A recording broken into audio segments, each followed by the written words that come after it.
कभी कभी लाल किताब के बारे में हम सुनते थे कि लाल किताब में बहुत बड़े बड़े गूढ़ रहस्य होते हैं।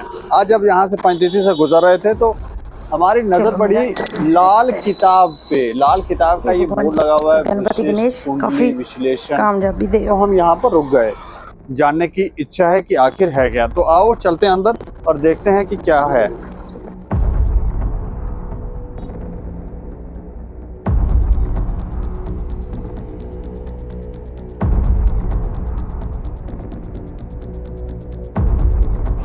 सत्य कहेंगे, सत्य लिखेंगे, सत्य चलेंगे।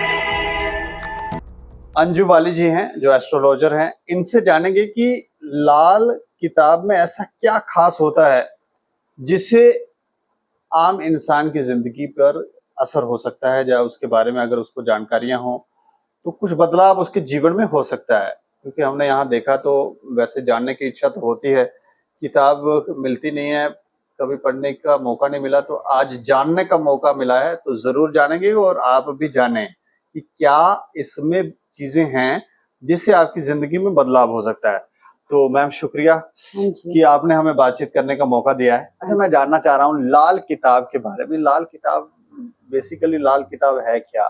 लाल किताब 500-600 साल पहले की लिखी गई है और ये एक साइंस है, पूरी साइंस की। जैसे डॉक्टर अपनी रिसर्च करते हैं तो ह्यूमन बॉडीज पे, तो उनको जो भी प्रॉब्लम होती है तो वो अपनी दवाई लिख के देते हैं, टेबलेट्स देते हैं, तो उनको असर होता है, तो इंसान ठीक होता है।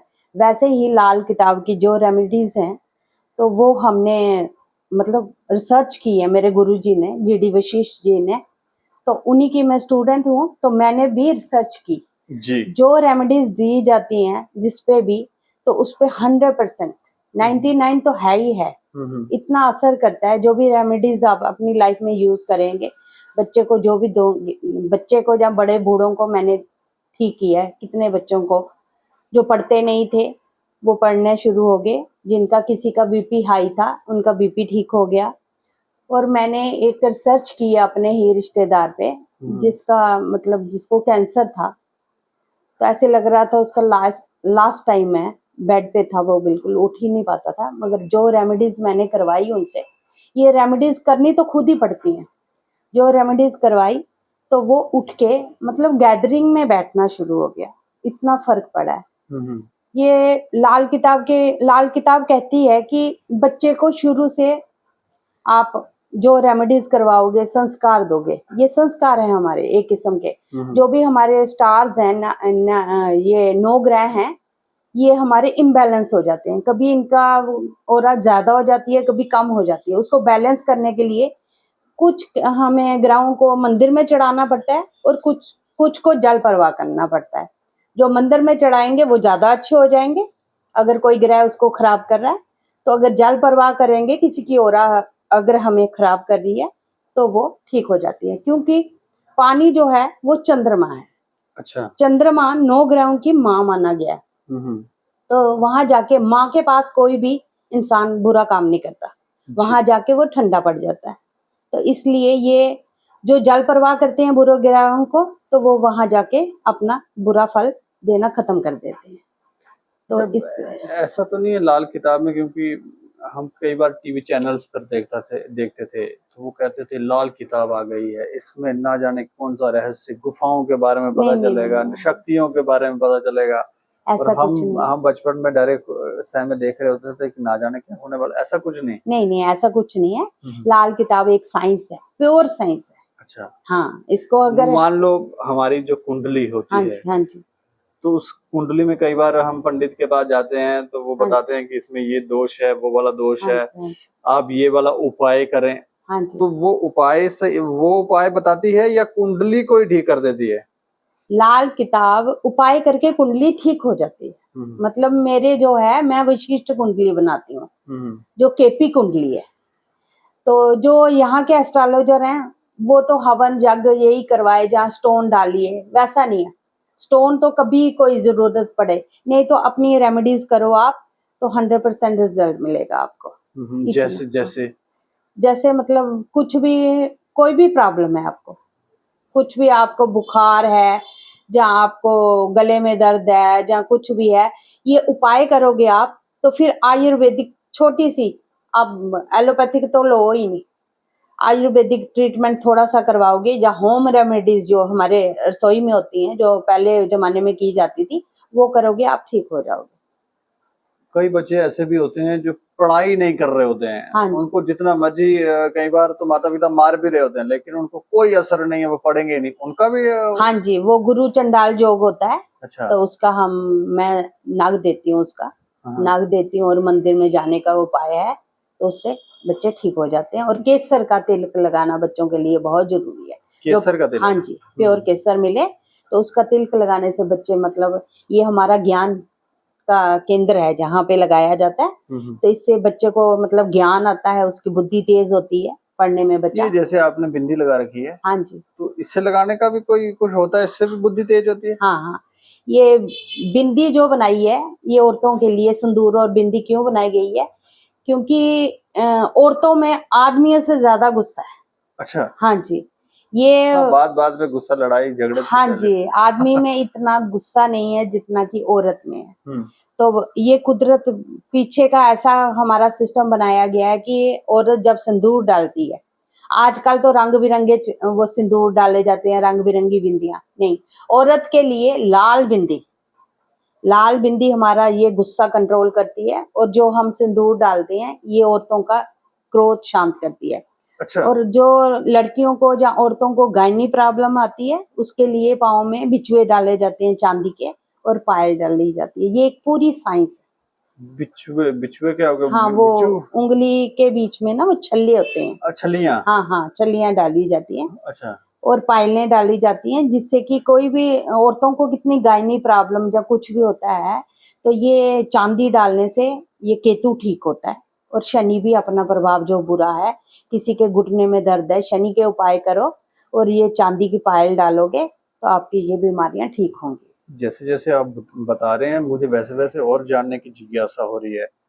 मेरे को ये भी जानना है कि आजकल बच्चे जो हैं वो बड़े भड़के हुए हैं, कोई हाँ जी, कहीं जा रहा है, ना माता पिता के सुन रहे हैं, ना कुछ और गलत ही काम कर रहे हैं। हाँ जी, इसके पीछे का क्योंकि कारण क्या है? आजकल लोगों को ज्यादा, मतलब जो माँ बाप अपने बच्चों को संस्कार देते हैं कि मंदिर में जाना, खुद जाएंगे, छोटे छोटे बच्चों को लेना शुरू कर देते हैं, बच्चे को वैसे संस्कार आने शुरू होते हैं, और मंदिर में जाने से बच्चे को बहुत अच्छी ओरा मिलती है।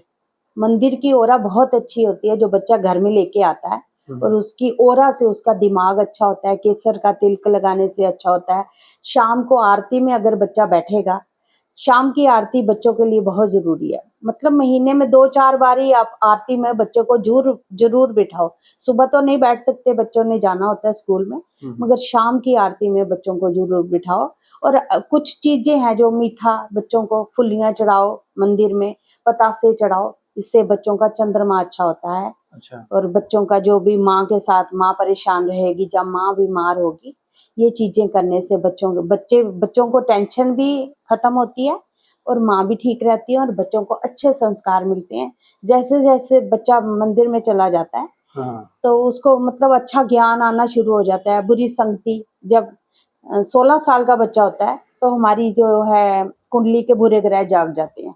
अगर बच्चा मंदिर जा रहा है तो ये जो, अगर जिसके भी बच्चे को कोई बुरी संगत में बैठने की आदत है, वो अपने बच्चे को मंदिर में लेके जाए, वहां उसको अच्छे संस्कार मिलेंगे, उसका अपने आप जो बुरा प्रभाव है बुरे ग्रहों का वो खत्म हो जाएगा। धीरे धीरे और नष्ट। हाँ, और बच्चा बुरी संगत को छोड़ना शुरू कर देगा। मतलब आप कुंडलियां भी देखते हैं? हाँ जी, मैं कुंडली देखती हूँ, मैं पहले वशिष्ठ कुंडली खुद बनाती हूँ। अच्छा। हाँ जी, और उसके ऊपर मैं रेमेडीज देती हूँ, जो भी उपाय हैं बच्चा खुद करेगा, बच्चा मतलब करेगा या इंसान करेगा, खुद अपने उपाय करेगा, उससे उसको 99% तो रिजल्ट मिलेगा ही तो मिलेगा। मतलब हमारी भी कुंडली आप देख लोगे? हाँ जी, क्यों नहीं देखूंगी।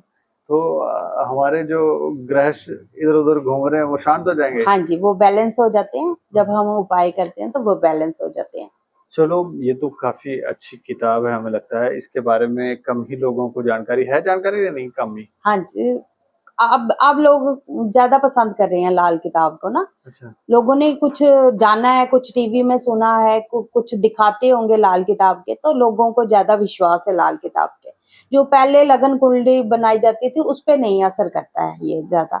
विशिष्ट कुंडली जो मैं बनाती हूँ ना, मैं खुद ही बनाऊंगी, वर्षफल भी बनाऊंगी और विशिष्ट कुंडली भी बनाऊंगी, तो उसके ऊपर जो भी उपाय होंगे, वर्षफल के जो उपाय आप करोगे वो एकदम से आपको ठीक करेंगे। अगर कोई बुरा ग्रह आया है आपको चोट चपेट लगाने, कोई कोर्ट कचहरी का आया है जो कोर्ट केस के प्रॉब्लम क्रिएट करेगा आपकी, जो कोई एक्सीडेंट करेगा बच्चे का, या कुछ भी होगा, कोई बच्चा फेल होने वाला है, अगर वो उपाय कर रहा होगा तो बच्चा कामयाब होगा। लोगों के लिए भी कुछ संदेश देना चाहेंगे? लोगों को यही है कि मैं भी यही चाहती हूँ कि मतलब आओ अपनी कुंडली दिखाओ, तो आप अपने ग्रह खुद ही ठीक करो, बीमारियां नहीं होंगी और खुशी होगी। घर में अगर लड़ाई झगड़ा है, जब बीमारियां हैं, दवाइयां छूट जाती हैं, बच्चे पढ़ना शुरू कर देते हैं। अगर पहला मेन है, बीमारी ही छूट जाएगी, घर में कला नहीं होगी, खुशी का वातावरण होगा। जो बच्चे उठ नहीं पाते उनको हम उपाय कराते हैं, बच्चे जल्दी से उठेंगे, खुशी से उठेंगे, घर में नहीं लड़ाई होगी, बच्चा खुश रहेगा, उसका मन अच्छा होगा तो वो पढ़ने में भी लगेगा। तो हमें लगता है कि लाल किताब में जो चीजें हैं बहुत अच्छी हैं, और एक बात तो ये भी समझ आती है कि यहाँ पर हमारी शिक्षा को दूषित किया गया है ताकि हम स्थिर ना हो पाए, हम समझ नहीं पाए कि रहस्य क्या है, हम अपने जीवन में खुश कैसे रह सकते हैं, संतुष्ट कैसे रह सकते हैं, हम अपनी आध्यात्मिक ऊर्जाओं को कैसे बढ़ा सकते हैं। तो उसके पीछे हो सकता है कुछ कई बड़ी-बड़ी ताकतें होंगी जिन्होंने ये किया, क्यों किया, किस लिए किया, लेकिन अब धीरे-धीरे हमारा समाज अवेयर हो रहा है। तो ज़रूर आप अंजू बाली जी के पास आ सकते हैं। पंचतिथि में बता दिया, जगह भी दी, लोकेशन भी दिखा दी आपको कि कहाँ पर है, और आएँ। अगर आपको लगता है कोई परेशानी है तो ज़रूर लाल किताब से जो भी उपाय निकलेगा, वो उपाय करवाएँ तो आप भी शांत हो जाएँगे। और देखते रहें दैनिक सवेरा समाचार। मुझे और मेरे सहयोगी अरुण कुमार को दें इजाज़त। नमस्कार।